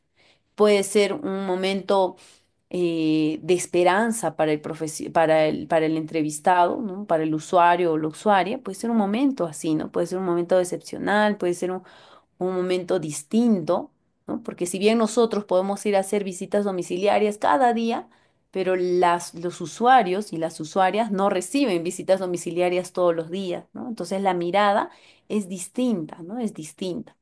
Para los profesionales es muy importante este contacto con lo comunitario, no solamente con lo familiar o con el usuario, sino con con su comunidad propiamente, para poder identificar tal vez factores o redes sociales que pueden brindar cierto soporte a a nuestros usuarios, ¿no? Esta situación nos va a aportar ciertos elementos para ubicar a la familia en un determinado contexto, nos va a permitir comprender mejor la situación en general, nos va a permitir tener un contacto directo con la cotidianidad de la familia, nos va a permitir particularizar más el caso, nos va a permitir ampliar la visión y tener una experiencia más completa con este caso, ¿no? Con esta situación, con este problema que vamos a ir a identificar. Entonces, es necesario ver que podemos obtener diferentes tipos de información bajo una visita domiciliaria, ¿no? Ahora bien, ¿cuáles son las características de una visita domiciliaria, ¿no? Si bien una visita domiciliaria es una técnica que parece sencilla en el hecho de ir y visitar a una familia, requiere mucho más habilidades de las que creemos, ¿no? Se requieren ciertas habilidades sociales y de comunicación porque somos los profesionales, que si bien queremos acercarnos a nuestros usuarios, tener una información, ponernos tal vez al paralelo, no podemos perder el profesionalismo, ¿no? Que tenemos al momento de hacer una visita domiciliaria. Por eso es que necesitamos de estas habilidades sociales y de comunicación, tener una mirada analítica, una escucha activa, preguntas precisas, ¿no? Habilidad para controlar situaciones imprevistas y capacidad de relación, ¿no? Algo que siempre resalto es el tema del control de situaciones imprevistas, ¿no? Por ejemplo, ¿qué hacemos si llegamos a una casa, a una visita domiciliaria y por ahí uno de los integrantes tiene una crisis, ¿no? No sé, tal vez tiene una adicción a una sustancia y viene y empieza a tener actitudes violentas. Entonces, ¿cómo podemos ir poniéndonos también en resguardo, pero también tratar de controlar una situación como esa, ¿no? Entonces va a depender mucho de las habilidades que vamos a ir desarrollando. El hecho de que se produzca en el ambiente de la persona que vamos a atender, de nuestros usuarios, va a evitar de cierta forma que esta usuaria o este usuario tenga actitudes defensivas, porque vamos a ir nosotros a buscarlos a su propia casa. Y en esa casa es donde ellos se sienten más cómodos, ¿no? Más en confianza, ¿no? Y digamos la contrapartida de esta situación es que el profesional se sienta también con emociones entre, digamos, de complicadas, ¿no? Porque si bien estamos yendo como profesionales, también estamos yendo, somos personas que nos tal vez podamos sentir más ansiedad o un poco de temor, ¿no? Porque estamos yendo a una casa que no conocemos, a una vivienda que tal vez podemos ponernos en riesgo. Entonces, siempre es un tema de esta doble mirada, ¿no? Tanto del profesional y tanto de los entrevistados, ¿no? Durante una visita domiciliaria podemos registrar diferentes datos que nos puedan tener de interés, ¿no? Que no necesariamente incluso es preguntar. Por ejemplo, las características de la vivienda no es necesario preguntarlo, simplemente con la observación analítica lo podemos hacer. Podemos considerar las condiciones de habitabilidad, el equipamiento, si hay adecuados espacios, ¿no? Si hay una organización doméstica, es decir, la limpieza, el orden, la salubridad, si hay hábitos higiénicos, ¿no? Y de alimentación, cómo es un poco las conductas y los comportamientos de la familia, si hay normas, pautas, roles de funcionamiento, si hay interacción y comunicación entre los miembros, si hay datos relativos al medio social, si hay relaciones con el exterior y los estilos de vida, ¿no? Son algunos aspectos que podemos ir recabando, digamos, o registrando desde la visita domiciliaria. Asimismo, también toda visita domiciliaria se realiza bajo un objetivo previamente definido, bien sea de investigación, sea de asesoramiento, sea de seguimiento, sea de cierre de actuación profesional, pero siempre vamos bajo un objetivo, ¿no? Entonces, como vamos bajo un objetivo, una visita domiciliaria exige una planificación previa para delimitar el desarrollo de la misma, ¿no? Si bien estamos yendo bajo un objetivo, entonces, ¿cómo nos preparamos para conseguir ese objetivo? ¿No? Y tiene que ver con planificar todo nuestro desarrollo de esta visita domiciliaria. Podemos preparar contenidos que van a ser tratados, podemos avisar a nuestros usuarios con antelación para consensuar horarios, ¿no? Va a depender mucho, por ejemplo, del tipo de visitas, ¿no? Hay visitas en las que sí necesitamos coordinar con nuestros usuarios para llegar y que no haya un cruce o por ahí no encontremos o no encontremos a la persona con la que vamos a trabajar, ¿no? O también podemos hacer visitas inopinadas si es que es un tema de seguimiento, por ejemplo, ¿no? Podemos también evaluar el riesgo del riesgo que podría tener el profesional, ¿no? También es necesario ir considerando, digamos, si hay algunos riesgos o algunos factores que nos podrían poner en riesgo, ¿no? También es necesario ir planificando, digamos, la forma en cómo llegamos, si son barrios seguros o son barrios inseguros, cómo vamos a ir, si vamos a ir acompañados, acompañadas, solas, ¿no?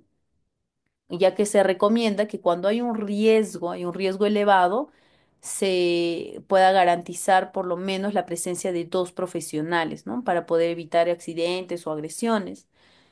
La visita domiciliaria también va a presentar algunas características distintas a una entrevista, ¿no? Que si bien podemos creer que es lo mismo, ¿no? No necesariamente porque las entrevistas lo podemos hacer incluso en otros espacios. La visita domiciliaria es sí o sí en las casas, ¿no? ¿Y cuáles son algunas de estas diferencias también? El tema de la comunicación, por ejemplo, ¿no? La comunicación verbal y la comunicación no verbal, que sí podemos constatar dentro de las visitas domiciliarias. Hay que tener en cuenta ciertas consideraciones cuando vamos a hacer una visita domiciliaria. La primera es el tema del saludo, ¿no? Es necesario saludar y es necesario también esperar a que la persona nos invite a pasar al domicilio. Por eso es que es necesario, que es importante que previamente podamos contactarnos, digamos, con la familia que vamos a visitar, de que estamos yendo a realizar las visitas, ¿no? En los horarios, ¿no? De ser el caso para poder esperar, digamos, que esta familia también nos invite a pasar a su casa, ¿no? Hay que mantener el respeto, la cortesía y una distancia apropiada, ¿no? Siempre por un tema de autocuidado también. No confundamos la visita domiciliaria con una visita amistosa o una visita a personas conocidas, porque es una entrevista profesional, ¿no? Es una visita profesional que se hace desde el entrevistado, ¿no? O entrevistador, mejor dicho.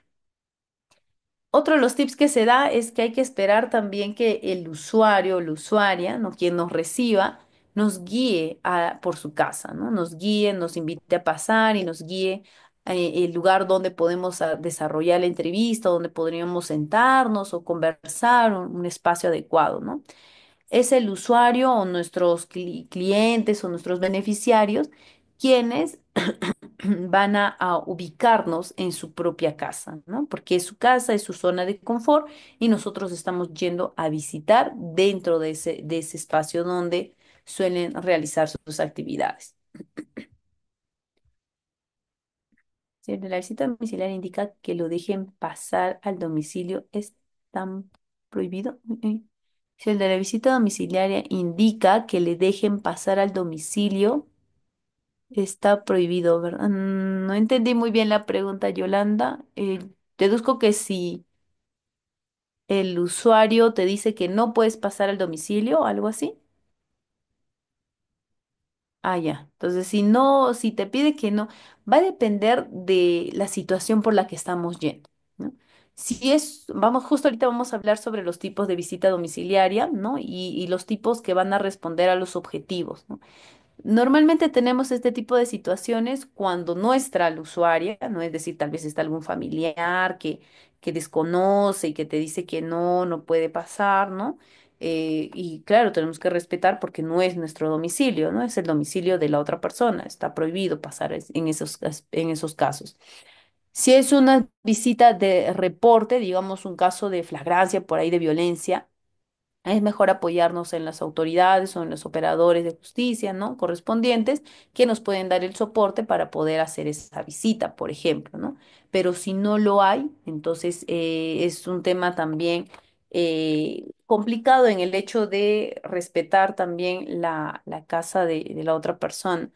Pero si es un tema de flagrancia, hay formas de cómo se puede hacer la intervención, ¿no? En este caso con el apoyo o las denuncias correspondientes para poder brindarnos, digamos, esa facilidad de ingresar a la casa. Pero para hacer una entrevista, ¿no? Y no te dejan entrar, pues lastimosamente no. En el caso de censos o programas sociales, si es un tema de una visita para poder que esta familia pueda ingresar a un programa social, ¿no? Por lo general sí encontramos esa apertura de la familia, ¿no? La apertura de la familia. Pero si no lo encontramos, pues es necesario que en el informe que realicemos o para qué estamos haciendo la visita, ¿no? Tal vez vamos a levantar un informe social o por ahí alguna ficha, ¿no? Es necesario considerar ese aspecto, ¿no? Que no se ingresó al domicilio porque tal vez no hubo la apertura de la usuaria, ¿no? O del usuario. Entonces solamente, digamos, si llegamos a tener una entrevista en la calle, ¿no? Mencionar también ese aspecto, ¿no? Entonces siempre es necesario mencionar esas dificultades que hemos tenido. Pero no podríamos ingresar si no hay la autorización de la persona o de la familia, ¿no? Uno de los tips también que se brinda es que en un principio, ¿no? En un principio hay que rechazar, digamos, cualquier ofrecimiento, ¿no? Cualquier ofrecimiento que nos dean, ¿no? En un primer momento, ¿no? Pero por lo general siempre las familias como que te insisten, ¿no? Sirve testito, sirve testito. Entonces tal vez podríamos sí aceptar, ¿no? Siempre con las gracias adecuadas y tal vez no en un primer momento, sino también pasando también un poco el tema de nuestra entrevista que podamos hacer. Si hacemos un tema, una técnica de observación, es necesario que la observación también lo hagamos con discreción. No queremos sentir juzgados, digamos, a nuestras familias, ¿no? Se facilita también la empatía y la comprensión durante la conversación, ¿no? En estas entrevistas profundas que podamos tener. Es necesario también siempre mencionar o pedir permiso, autorización para poder tomar las notas correspondientes, ¿no? No hay que extendernos el tiempo de la visita, no se emite ningún juicio de valor sobre la casa ni sobre sus miembros y se exponen, y siempre hay que exponer los motivos de la visita, ¿no? Hay que explicar detalladamente para qué estamos yendo a realizar. ¿Cuál es el tiempo que se recomienda? Bueno, por lo general se recomienda un máximo de 40 minutos, ¿no? De 40 minutos para poder realizar una visita domiciliaria. Le comento porque fui yo testigo de una vecina, una abuelita que le exigía que le abran la puerta para ingresar a la usuaria. Ah, ya, y el usuario indicaba que no podía abrir la puerta, pero la insistencia de la entrevistadora era mucha.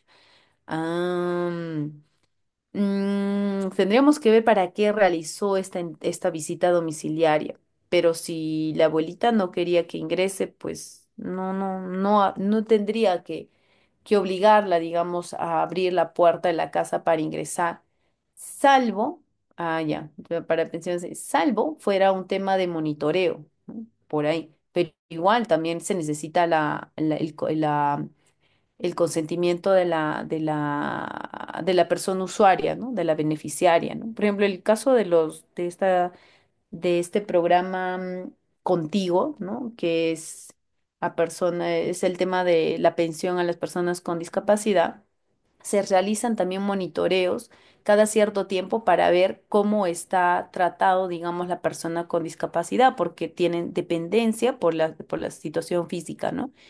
Y están los beneficiarios, por decirlo así, las personas que se benefician de esta pensión, están obligadas, la familia, a brindar, digamos, la apertura al monitor o la monitora o al facilitador que va a hacer el seguimiento, ¿no? Está obligado porque es parte, digamos, de los compromisos que asumen al momento de acceder a este beneficio, ¿no? Entonces, por ahí que es necesario verlo. Y si fuera que no te acepta, se reporta, ¿no? Se reporta que no hay, digamos, la apertura, no se pudo constatar si está siendo bien tratado todo y luego el programa lo evalúa si es que continúa con el programa o no, ¿no? Porque va a depender mucho del compromiso.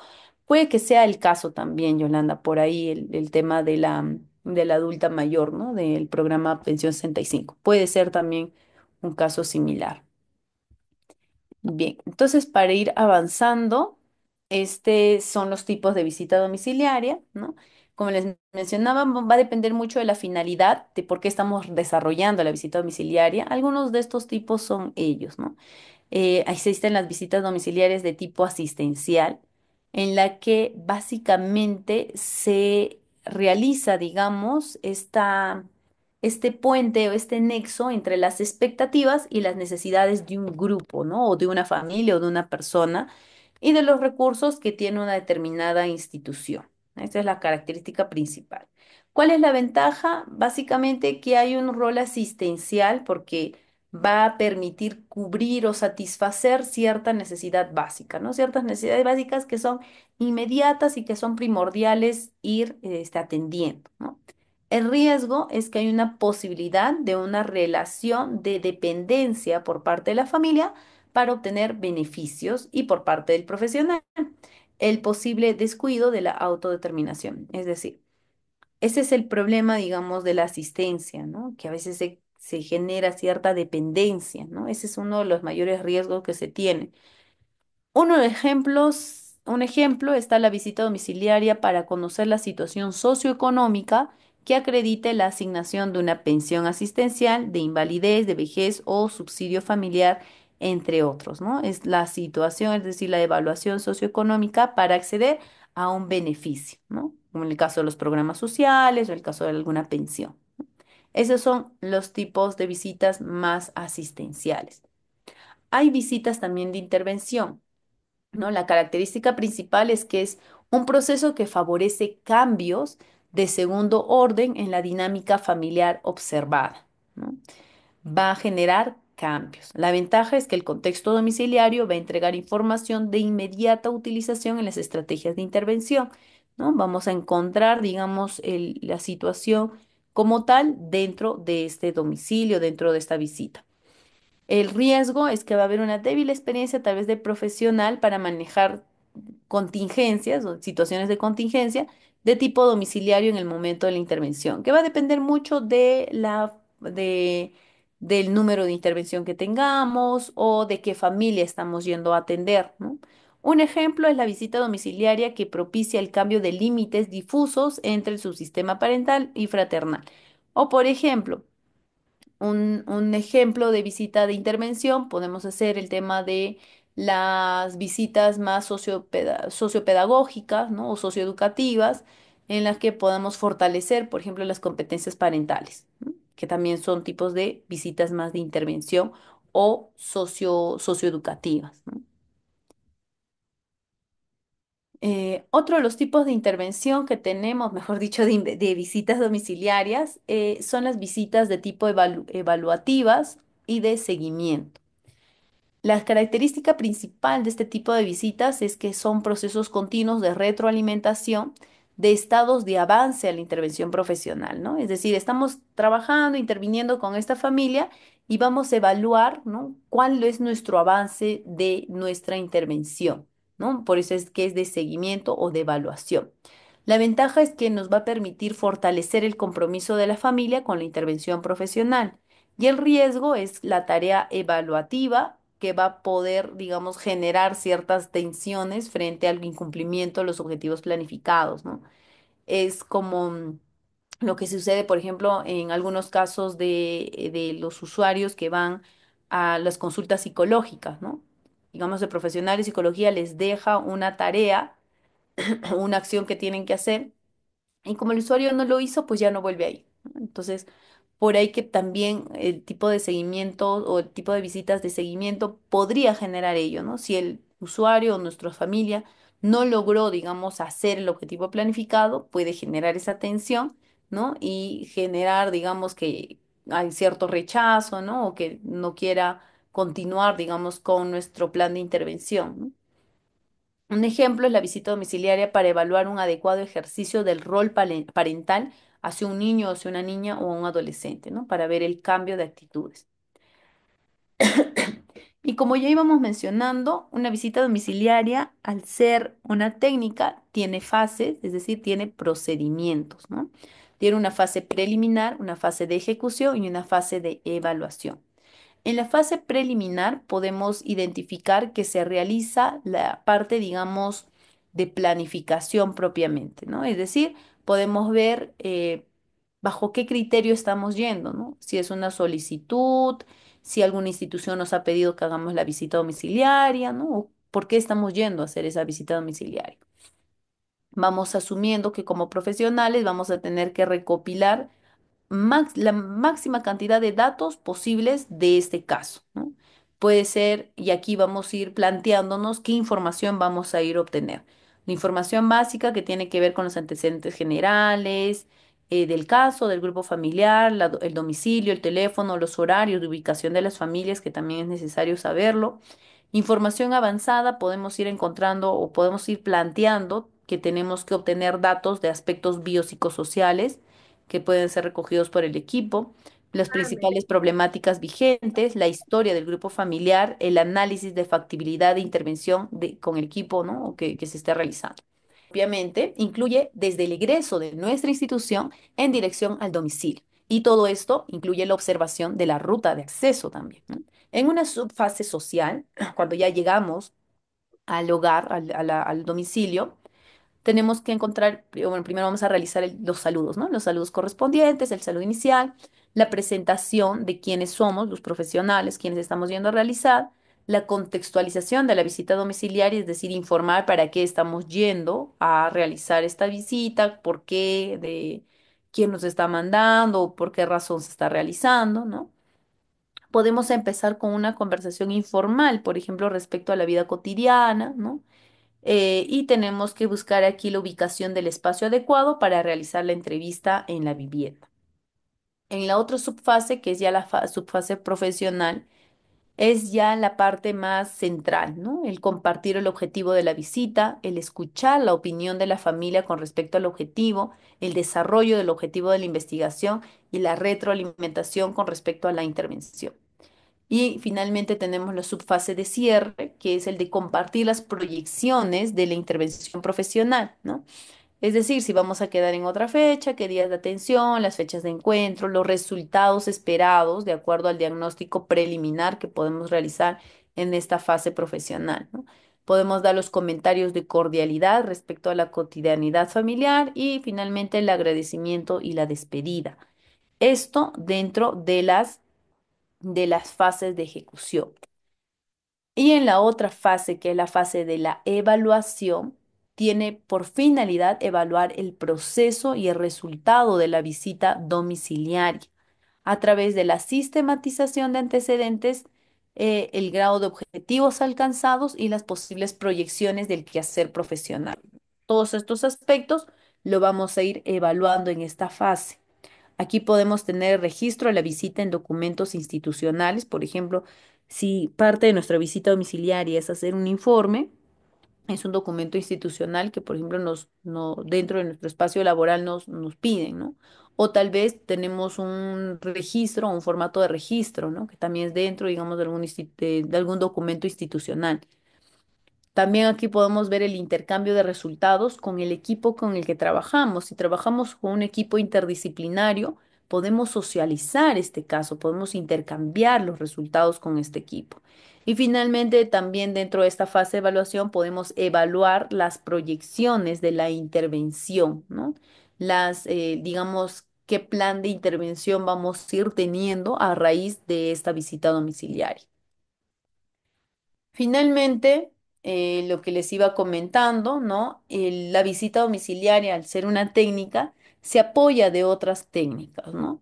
Puede ser considerada por eso como una macrotécnica porque va a contener otras técnicas más, como por ejemplo la entrevista y la observación, ¿no? La visita domiciliaria tiene aspectos técnicos propios y específicos y para llevar a cabo, digamos, una visita es preciso conjugar armónicamente estas técnicas al amparo de la entrevista. Todo esto se ve en la fase de la planificación, ¿no? O en la fase preliminar. La observación tiene también sus propias variantes, ¿no? En la que podemos tener una ficha, digamos, de observación, ¿no? Para poder ver qué aspectos vamos a observar, para ir analizándolo. Y bueno, también podemos ir considerando algunas otras técnicas, ¿no? Por ejemplo, ahora hemos hablado del genograma, que también podemos usarlo dentro de la entrevista y dentro de estas visitas domiciliarias para poder evaluar la relación familiar que se tiene, ¿no? Entonces, si bien la visita domiciliaria se puede, digamos, apoyar a estas dos técnicas, que es la entrevista y la observación, no son las únicas, también hay otras técnicas con las que se puede ir apoyando, como por ejemplo técnicas más de evaluación o técnicas más de representación gráfica, sociométricas, demográficas, entre otros, ¿no? Según el contexto de intervención y según las situaciones atendidas. Finalmente, ya para culminar, les voy a compartir, este es un ejemplo, ¿no? De un registro de una visita domiciliaria, ¿no? Podemos usar registro de visita domiciliaria, podemos usar una guía de entrevista, podemos usar un cuaderno de campo, podemos usar una guía de observación, podemos usar, por ejemplo, fichas de seguimiento, ¿no? Para contrastar o para obtener información, ¿no? Podemos realizar o podemos tener una serie de instrumentos que nos permitan justamente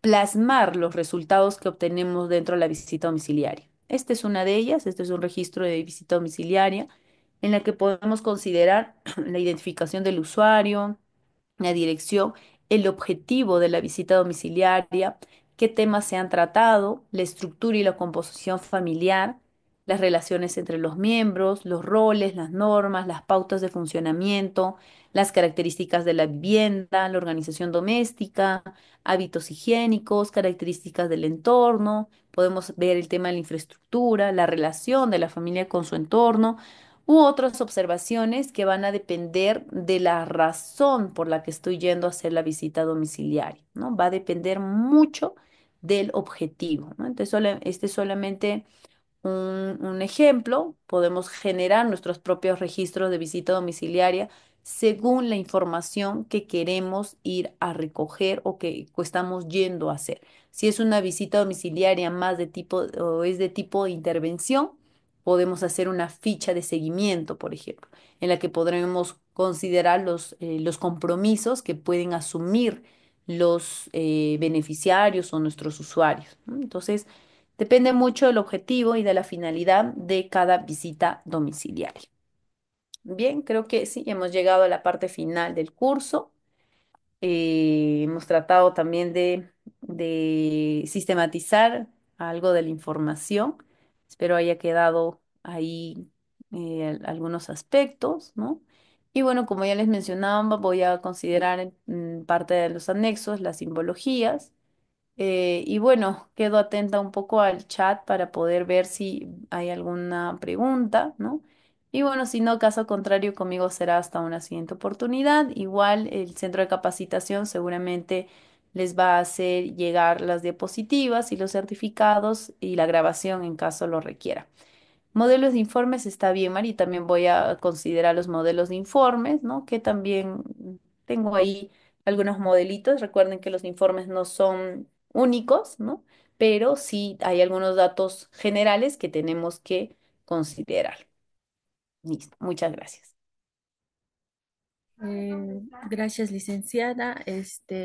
Estimados, en caso deseen la certificación, justo dejé mi número de ANDAP en el buzón. Les puedo dictar, es el 99 28 97 355. El otro número que tenemos es el 944 031 437. El costo por la certificación es de 30 soles en caso deseen. Cualquier cosa me podrían escribir a ese número. Gracias a todos por haber asistido a ANDAP.